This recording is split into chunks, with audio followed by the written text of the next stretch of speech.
Nate Simmons clenched his hands around the steering wheel, his heart hammering as his new wife, Erica Parker Ward, whispered something shocking. They had just sealed a deal. An arrangement, really. Married in name only, but sitting side by side, their close proximity sparked an unexpected tension. Erica's eyes locked with his, dark and searching. A pulse of desire, raw and wild, surged between them, undeniable and forbidden. But this wasn't part of the deal. They were playing with fire, pretending they could keep things purely business. And the stakes? Losing everything if anyone uncovered the truth of their fake marriage, or their real feelings. I first met Erica Parker Ward under circumstances neither of us could have predicted. It was an early November evening, and I had just wrapped up an exhausting day at the marketing conference. She had just finished a grueling soccer match for the U.S. women's national team. We were strangers sitting at opposite ends of a dimly lit hotel bar in Pasadena, each nursing our respective disappointments. Erica Parker Ward. The name meant something even before we exchanged words.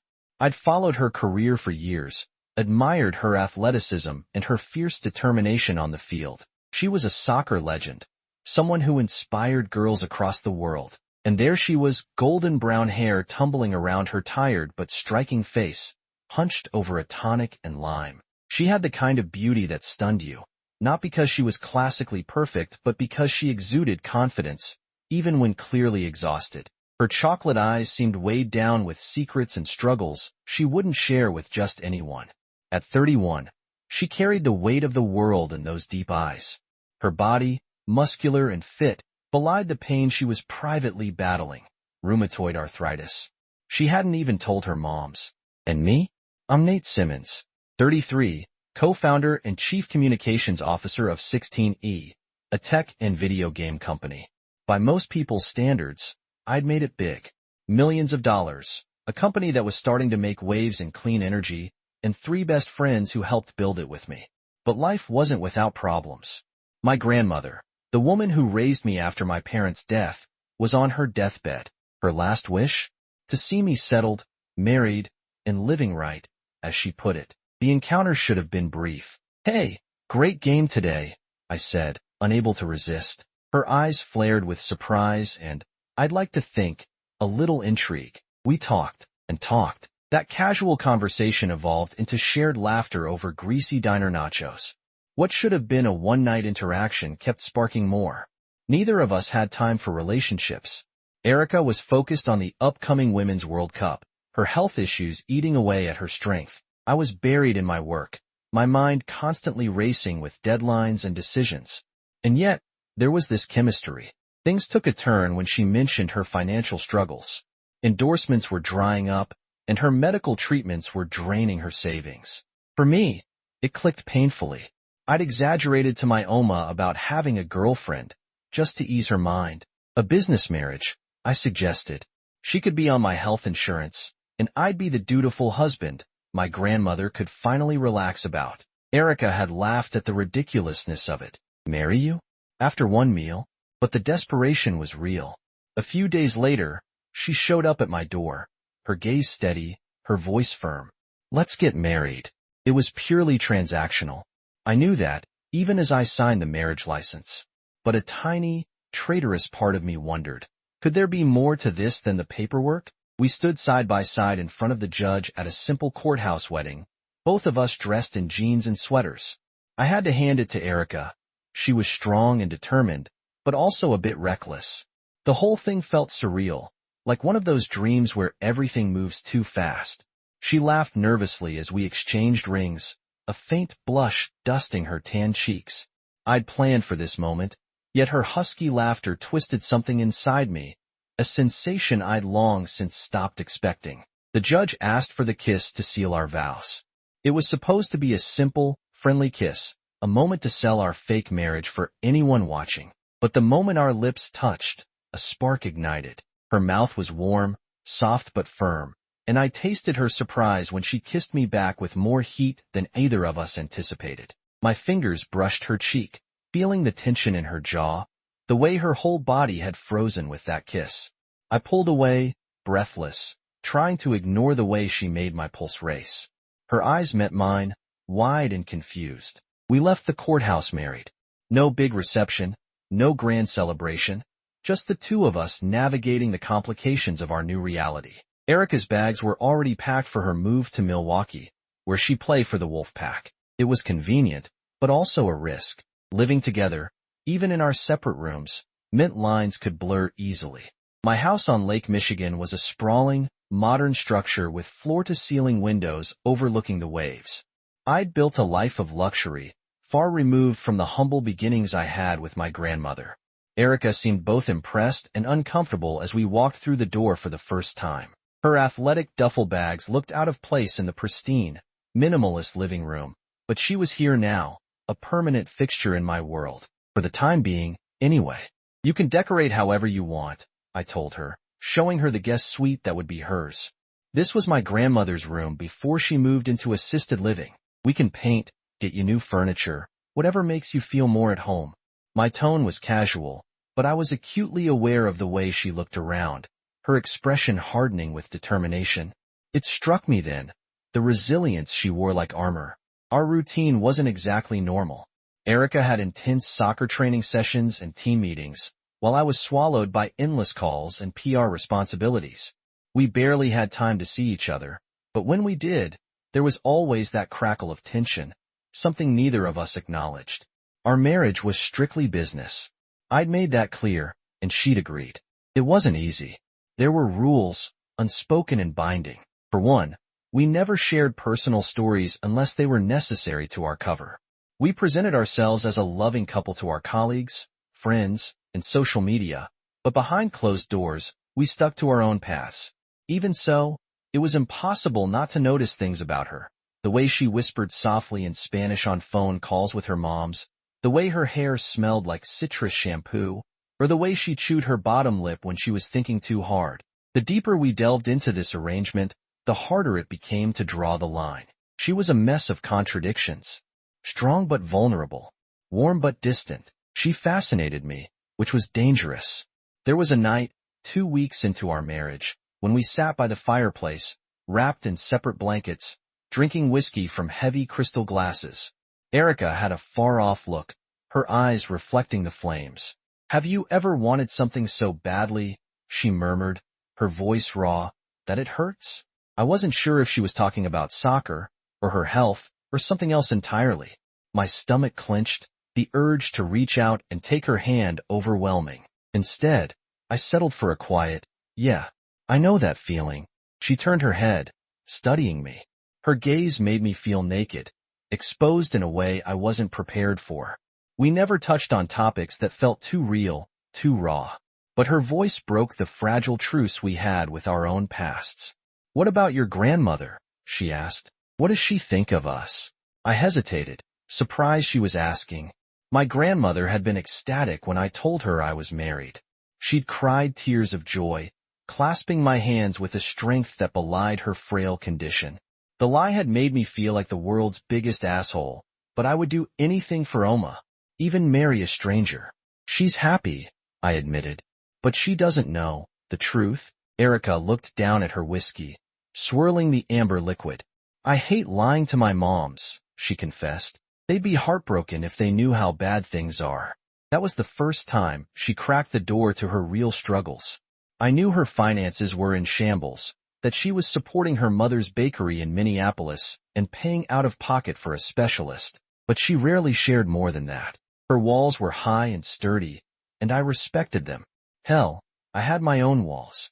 I'd lost too many people to let anyone in too easily. But sometimes, when the light hit her just right, or when she smiled in that rare, unguarded way, I wanted to push past her defenses. I wanted to know her. The trouble began subtly, like a whisper of a storm on the horizon. It was easy to miss at first, an awkward smile here, a lingering touch there. I didn't realize how badly I was falling until it was too late. We were at one of her team's events, a charity fundraiser for the Milwaukee Wolfpack. I wore a tailored suit, trying to look as natural as I could among her teammates and fans. Erica wore a red cocktail dress that clung to her every curve, and I had to remind myself that she was only pretending to be my wife. Her smile was dazzling, and she played the part perfectly, laughing at my jokes, clinking glasses with me like we were truly in love. But halfway through the evening, She excused herself to the bathroom, and I wandered over to the bar, running into a familiar face, Bradley, one of my work associates. His mouth twisted into a smirk when he spotted me. "Nate Simmons," he drawled, clapping me on the back. I gave him a tight smile. "Yeah, finally." Bradley leaned in, lowering his voice. I stiffened, my grip on my drink tightening. Erica had told me she identified as bisexual, but hearing Bradley's insinuation felt like a slap. His laughter was grating. "But hey," he continued, "maybe marriage changes things, right?" The blood roared in my ears. My fake marriage was nobody's business, but the seed of doubt he planted took root. That night, as Erica and I drove home in silence, I couldn't stop thinking about how complicated everything was. Our marriage was built on lies. But did she have secrets even I didn't know about? The answer came in a way I wasn't prepared for. A week later, I had to fly to New York for business. I left Erica in Milwaukee, assuming she'd be training and taking care of her own schedule. But a missed call from one of her teammates led me to discover something I couldn't ignore. As I sat in my hotel room, phone clutched in my hand, I listened to the voicemail. "Hey Nate, it's Lauren Vorsky. I was just wondering if Erica's okay. She missed practice today, and she never misses practice. Give me a call if you hear from her, all right?" My stomach twisted. Erica never missed practice. Panic set in, and I called her immediately, but it went straight to voicemail. An hour passed, then 2. My anxiety grew like wildfire until finally, at midnight, she called me back, her voice thin and tired. "I'm fine," she said, but her words were laced with exhaustion. "I had a rough day." When I pressed her, she confessed. Her rheumatoid arthritis had flared up so badly she could hardly get out of bed. She'd been in agony, fighting tears, too proud to ask anyone for help. It wasn't just a physical ailment, it was an emotional burden she carried alone, and I hadn't been there for her. "I don't need your pity," she snapped when I expressed concern. I don't want to be a burden, Nate." I swallowed hard, guilt slicing through me. How could I have missed the signs? Our marriage wasn't real, but I owed her more than indifference. Yet, I couldn't deny the growing suspicion that we were both hiding too much from each other. The more I tried to be there for her, the more she pushed me away. One evening, weeks later, everything came crashing down. I came home early, hoping to surprise Erica with takeout from her favorite Mexican place. But as I stepped inside, I heard her voice from the living room, low and urgent. She was on the phone. "No," she whispered, her tone fierce. "I'm not telling him. He doesn't need to know." I froze in the hallway, heart pounding. Who didn't I need to know about? The betrayal I felt was disproportionate. She didn't owe me the truth, but it still hurt, a twisting pain that made me feel like a fool. Her head snapped up when I entered, her face flushing with guilt. She ended the call abruptly, and for a moment, we just stared at each other, the silence suffocating. "Who was that?" I asked, my voice rough. Erica's eyes hardened. "None of your business." And that was the moment I realized. Our fake marriage wasn't just complicated. It was built on a foundation of secrets, and if we weren't careful, it would destroy us both. I needed control, something to steady me.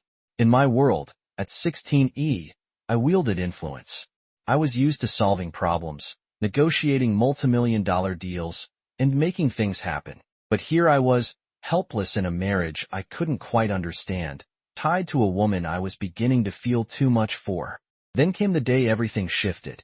It was a Wednesday morning, gray clouds hanging low over Milwaukee, and I had a meeting with our marketing team scheduled for noon. I'd barely touched my coffee when I received a text from Erica. It was brief, curt, and entirely unlike her. "Meeting my doctor today. Don't wait up for me." It wasn't unusual for her to see her specialist, but there was something about the way she phrased it. "Don't wait up for me." It sounded final, dismissive. My heart thudded uncomfortably in my chest. Was she trying to push me away for good? Was she hiding more than I even realized? I shouldn't have let it consume me, but I did. My work day passed in a haze, my mind filled with the image of Erica keeping secrets from me. By evening, I was a live wire of frustration. I drove home, hoping for some sign of her, some indication that things weren't as dire as they seemed. But the house was empty, and the silence mocked me. I knew I shouldn't have, but I poured myself a glass of whiskey and sat down to think. As I sipped, I remembered the look on her face when I'd caught her whispering on the phone. How she closed off, shut me out. If she wasn't going to let me in, maybe it was time to take matters into my own hands. Revenge is a dangerous thing. It starts small, a prick of anger that blooms into something wild and vengeful. I told myself I wasn't really seeking revenge, just answers. But deep down, I knew I wanted to hurt her the way she'd hurt me. Wanted to feel like I had some power over the chaos she brought into my life. I grabbed my phone and called Bradley, the same associate who'd planted the seeds of doubt about Erica weeks earlier. Bradley wasn't a great friend, but he was well connected, and he owed me a favor. He answered on the second ring, his voice slick and smug. "Nate, my man," he said. "What's up?" I clenched my jaw, trying to sound casual. "Bradley, you still have those connections in sports media?" He chuckled, a sound that made me want to hang up. "Of course. You looking to get a scoop?" "Something like that." The whiskey burned my throat as I swallowed, trying to ignore the guilt pooling in my stomach. "I need some information on Erica Parker Ward. Anything you can dig up about her past, her health, her personal life." There was a pause on the other end. Bradley said slowly. "Trouble in paradise?" "It's complicated," I muttered. He laughed, delighted by my discomfort. "Consider it done, buddy. I'll call in a few favors and see what turns up." Hanging up, I felt a rush of adrenaline, quickly followed by self-loathing. What was I doing? Betraying the woman I'd vowed to protect, even if our marriage was just a business arrangement? But it was too late to stop now. The wheels were in motion. The next morning, I woke up feeling hungover, even though I hadn't drunk enough to warrant it. The guilt was a heavy weight pressing down on my chest, and as I dressed for work, I couldn't shake the feeling that I'd crossed a line I shouldn't have. Erica was still out, her side of the bed untouched. My stomach twisted, thinking about what she might have faced at her doctor's appointment. Had she been okay? Did she need me, even if she wouldn't admit it? I drove to the office, trying to focus on my responsibilities. But just as I settled into my chair, my phone buzzed with a new message from Bradley. I opened it, my pulse thudding with dread. "Got some info for you. Call me." My hands shook as I dialed his number. Bradley answered almost immediately, his voice smug. "You're going to love this," he said, his tone dripping with satisfaction. "Spit it out," I snapped. "She's been keeping a lot from you, man. Did you know she almost dropped out of college to take care of her moms? They were drowning in debt, and she worked 3 jobs just to make ends meet. No surprise there, but here's the kicker. She got mixed up with a pretty sketchy crowd back then. Something about an underground poker ring. Apparently, she was pretty good at it." I gripped the phone tighter, my knuckles turning white. Erica? Gambling? The image of her, proud and fierce, sitting at a poker table with shady characters was almost laughable. But Bradley continued, his words like poison. "She's been desperate for money ever since. And her medical bills? Astronomical. You know she's not covered under her team's insurance, right?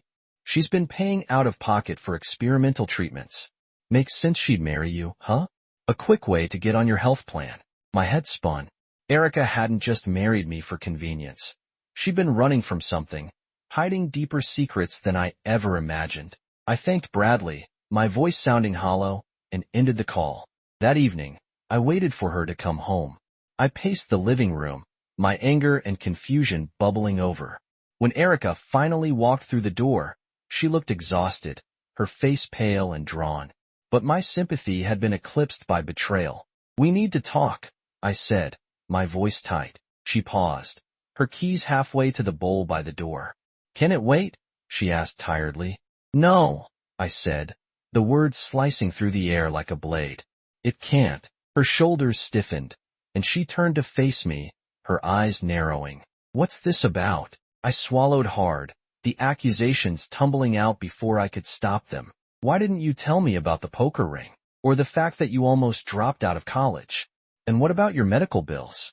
Were you ever going to tell me the truth, or was I just a convenient meal ticket?" Her mouth fell open, her face flushing with shock and something I couldn't quite place. "Anger, maybe. Hurt. You had me investigated?" she whispered, her voice cracking. I crossed my arms, trying to appear calm even as my heart pounded. "I had to know, Erica. You were hiding things from me. I needed to know the truth." Her eyes blazed, and for a moment, I thought she might throw something at me, but she just stood there, trembling with rage. "You bastard," she hissed. "You think you have the right to dig into my past? To judge me for things you don't understand?" I flinched at the venom in her voice. "I'm your husband," I shot back. "I deserve to know who I'm married to." Her laugh was bitter, cutting. "Husband?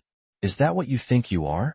This was never real, Nate. It was an arrangement, a goddamn business deal. You have no right to dig into my life." The words stung, but I refused to back down. "Maybe it started as a deal," I said, "but it's more than that now, and you know it." Her expression faltered, a flicker of vulnerability breaking through her anger. But she quickly masked it, her walls slamming back into place. "You have no idea what it's like," she said, her voice shaking. "The choices I had to make, the things I had to do to survive." I took a step closer, my own anger flaring. "Then tell me. Stop shutting me out." She shook her head, tears brimming in her eyes. "I can't," and that was it. The impasse.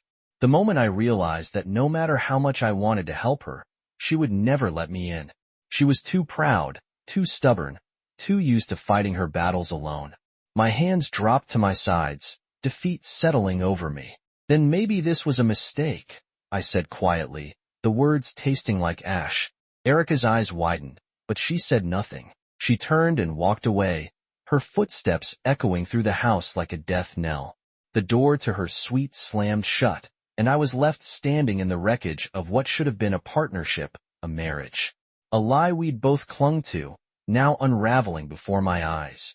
Revenge, they say, never brings satisfaction. And as I sat there in the silence, I wondered if I had just destroyed the one thing I hadn't realized I cared about. The next few days were a blur of avoidance. Erica and I barely spoke. We went through the motions of our public life, pretending to be a loving couple when required, but behind closed doors, the house felt colder, emptier. I kept waiting for something to change, for her to come to me with the truth, but she never did. I took solace in my work, throwing myself into meetings and projects, trying to drown out the ache in my chest. But even that wasn't enough. One evening, as I sat in my office late into the night, the door cracked open. I looked up, surprised to see Erica standing there, her eyes red-rimmed, her expression weary. "I need to talk to you," she said, her voice small. I set down my pen, my heart thudding. "Okay." She stepped inside, closing the door behind her. For a moment, she just stood there, as if gathering her courage. "I never wanted to hurt you," she began, "but you don't understand what it's like to be me. To have your whole life defined by a game, by your physical abilities. And then to have that ripped away, to be told that your body is breaking down and there's nothing you can do to stop it." I swallowed, the lump in my throat making it hard to breathe. "Erica." "No, let me finish," she said, her voice gaining strength. "I lied because I was terrified. Terrified that if people found out about my rheumatoid arthritis, my career would be over. That everything I've worked for, sacrificed for, would be taken away. I couldn't let that happen. And yes, I married you because I needed health insurance, because I didn't have any other choice. But it wasn't just that." I frowned, confused. "What do you mean?" She took a shaky breath, her eyes glistening with unshed tears. "I started to care about you," she admitted, her voice breaking. "Against my better judgment, against all the rules I set for myself, I started to care. And that scared me even more." The confession hit me like a punch to the gut. She cared. Despite everything, she cared. But the damage had been done, and I wasn't sure if we could ever come back from it. "I didn't mean to hurt you," she whispered, "but I don't know how to let people in. I don't know how to trust that someone won't abandon me when things get hard." My chest ached, and I stood, closing the distance between us. "You're not a burden," I said, my voice rough. I wish you'd let me be there for you." She looked up at me, her eyes wide and vulnerable. And for the first time in weeks, I saw the real Erica, the one she kept hidden behind layers of strength and pride. Maybe we could fix this. Maybe there was still a chance. The house was eerily quiet, the kind of silence that makes every breath feel like a betrayal. Erica and I stood in the kitchen, a hesitant truce hovering between us. We had spent hours talking, peeling back layers of hurt, misunderstandings, and fragile truths. But even now, nothing felt fully resolved. There were no grand proclamations, no magical moments of clarity. "I don't know what happens next," Erica whispered, her hands trembling as she wrapped them around her coffee mug. Her eyes searched mine, desperate and uncertain. The vulnerability in her gaze pulled at something deep within me, but I had no simple answers for her. Not anymore. "Neither do I admitted, the words heavy with everything we'd been through. The betrayal still lingered between us, a ghost that wouldn't easily be exorcised. I wanted to promise her that we'd be okay, that love would triumph over all, but it felt dishonest. We were two people who had made too many mistakes, who had started this marriage on a lie, and let it unravel in ways neither of us expected. But I know one thing," I continued, my voice firm despite the uncertainty curling in my gut. "I don't want to walk away. Not yet." Her eyes softened, a flicker of hope breaking through her defenses. But she still looked afraid, as if any movement might shatter the fragile peace we'd managed to find. "You really mean that?" she asked, her voice cracking. "Even after everything?" I stepped closer, but not close enough to touch. That was the hardest part, wanting to bridge the distance, but knowing we couldn't rush it. "Even after everything," I said. "But I'm not going to pretend it'll be easy. We've got a lot to work through, and we might not make it." The weight of my words settled over us, grounding but honest. Her shoulders slumped, as if finally letting go of a burden she had carried alone for too long. "I've never been good at trusting people," she admitted, her voice raw. "I don't know how to do this, how to let someone in." "I know," I said softly, "and I've never had someone challenge me like this, but I'm willing to try. If you are." Her lip quivered, but she managed a small, hesitant smile. It wasn't the kind of smile that promised a happy ending, but it was real. And for now, that was enough. "We'll take it one day at a time," she said, echoing the unspoken fear that still loomed between us. "If that's okay." I nodded, my heart pounding with something like cautious optimism. "Yeah," I replied, "one day at a time." It was a fragile promise, built on shaky foundations and old wounds that hadn't fully healed. But it was the best we could offer each other. As the morning sunlight filtered through the kitchen window, casting shadows and light in equal measure, I realized that maybe, sometimes, uncertainty was its own kind of hope.